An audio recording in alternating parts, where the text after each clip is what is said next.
Salut à tous et bienvenue dans ce nouveau numéro de Carnet de Rando. Alors changement de décor, nous voici en février et moi je suis en Haute-Savoie, plus précisément dans le secteur de la vallée d'Arves, aux environs de Saint-Gervais, où j'ai infiltré un groupe de randonneurs à raquettes qui est venu visiter le pays du Mont-Blanc. C'est un séjour qui est organisé par Pédibus et que je vais suivre tout au long de ce mois.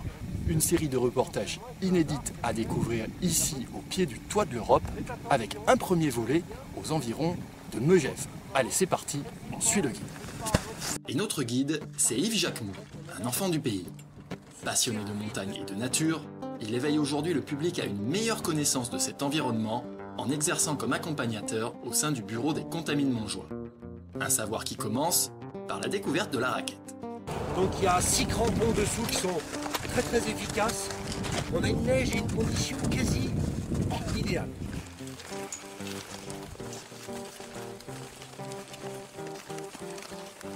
Et voilà, c'est parti, j'ai rejoint la file et on se dirige aujourd'hui vers un des derniers carrés sauvages du coin, ici aux alentours de Megève. Cet espace préservé, ce sont les Langes du Mont-Joli, un petit coin de nature enserré entre les falaises de l'Aiguille-Croche et le sommet proprement dit du Mont-Joli. Tout autour, discrètement intégré au paysage, c'est le domaine skiable de Megève. Acteur économique incontournable, le ski et ses aménagements ont dû se conjuguer avec la nécessité de préserver certains espaces naturels. Les Lanches, avec leur incroyable vue sur la chaîne des Aravis et son point culminant la Pointe Percée, constituent ainsi un petit havre de nature où le promeneur peut s'adonner à la découverte des environs en toute quiétude. Et c'est ainsi un groupe de 14 randonneurs qui emboîtent le pas de Yves en direction des chalets du Letelet.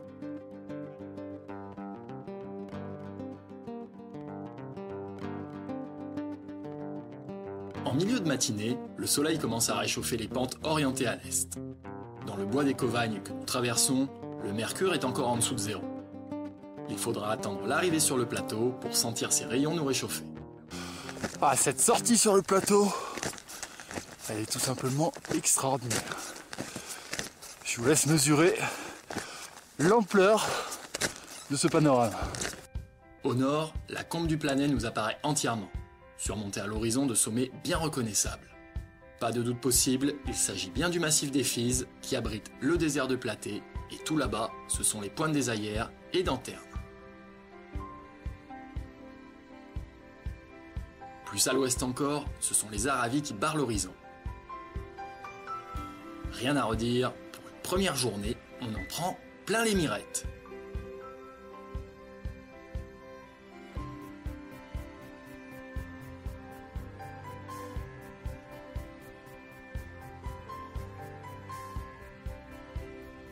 Les chalets du Letelet, posés sur un petit replat, donnent l'occasion de découvrir l'architecture de montagne.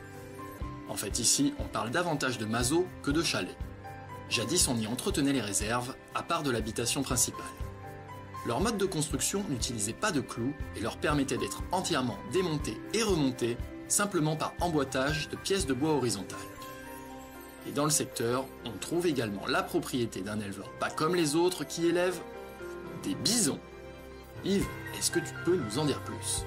Alors, bien sûr, il fait tout ici, de A à Z, l'élevage jusqu'à l'abattage, jusqu'à la mise en congélateur. Tout est aux normes. Et lui, il a tout ça, regardez bien. Tout ce que j'ai dans le dos, tout là en face, là-bas en face, ça à moitié pente, et ça redescend là. Toute la vallée là est à lui.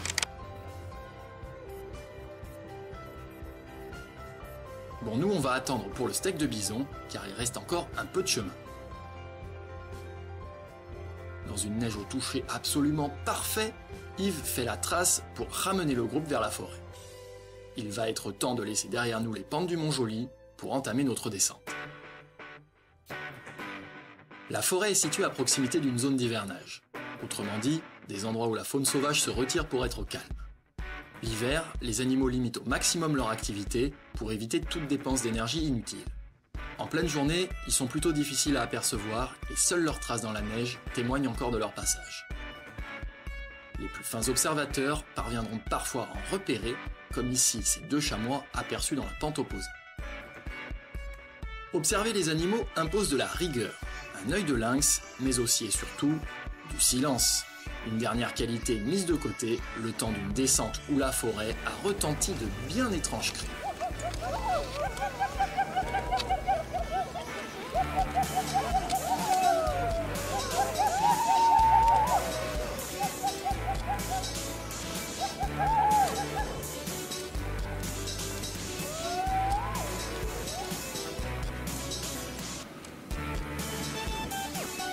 Après ce petit accès de douce folie, le calme est revenu au sein du groupe. Au débouché de la forêt, le Val de Megève réapparaît. La fin de la randonnée est proche. Moi je sais pas vous, mais cette première journée m'a donné des fourmis dans les jambes. Vivement la suite. Voilà, carnet de rando, c'est fini pour aujourd'hui. J'espère que ce premier épisode au Pays du Mont Blanc vous a plu. Vous pouvez retrouver toutes les infos pratiques sur le site internet www.carnetrando.com ainsi que bien sûr d'autres reportages sur la randonnée. Nous on se retrouve la semaine prochaine pour le deuxième volet de notre périple en Haute-Savoie. Salut à tous, bonne soirée.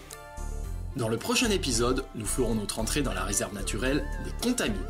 Toujours en compagnie de Yves et de nos randonneurs de Pédibus, nous partirons à la découverte d'endroits aussi secrets qu'extraordinaires où l'eau occupe les premières places. Avec un peu de chance, même l'aigle royal sera de la partie. Un nouvel épisode au Pays du Mont Blanc à suivre dès la semaine prochaine sur www.carnetrando.com. Qu'est-ce que je disais? Nous on se retrouve la semaine prochaine. Ah putain, David. Voilà, c'est... Pour en savoir plus, rendez-vous sur le site internet de... Ah, et ben on y va, carnet de rando, ça finit. J'espère que ça vous a vachement plu. Et si vous voulez voir la suite, ben... il faut regarder vendredi prochain. Hein, qu'est-ce que je voulais que vous dise? Sur ce... Voilà, carnet de rando, c'est fini pour aujourd'hui. J'espère que cet itinéraire, ce premier épisode...